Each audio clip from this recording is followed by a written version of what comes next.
Syederalun, puluhan spesies burung migrasi dari luar Indonesia kini mulai terlihat di kawasan pesisir timur Aceh, terutama di wilayah pesisir Kota Langsa. Amatan yang dilakukan oleh LSM Balai Jurung yang bergerak di bidang pemerhati lingkungan hidup dan hewan menyebutkan bahwa kedatangan migrasi burung ini mulai terpantau sejak bulan November 2021 lalu. Hingga memasuki bulan Maret 2022 ini, jumlah spesies migran yang didominasi jenis burung air tersebut terus meningkat.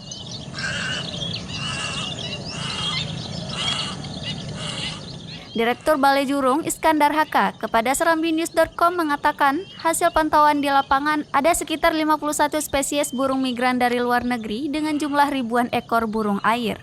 Iskandar merincikan jenis burung yang mulai nampak yaitu burung trinil besar dari benua Asia, Triasia dan Australia, gagang bayam timur dari Asia Timur dan Burma, gajahan besar dari Eropa dan Asia, dan sejumlah spesies lainnya. Menurutnya, burung-burung migran ini akan kembali ke daerah asalnya saat memasuki akhir bulan Mei. Kemudian di awal Oktober atau November akan datang lagi ke pesisir pantai timur Aceh, sebab Asia Tenggara dan Eropa telah memasuki musim dingin. Melihat fenomena ini, Balai Jurung terus melakukan pengawasan sekaligus mengedukasi dan mengajak masyarakat untuk menjaga keberadaan burung ini agar tidak ditangkap. Selain itu, pihaknya bertujuan melakukan promosi wisata dan penyelamatan kawasan hutan mangrove di pesisir pantai timur Aceh.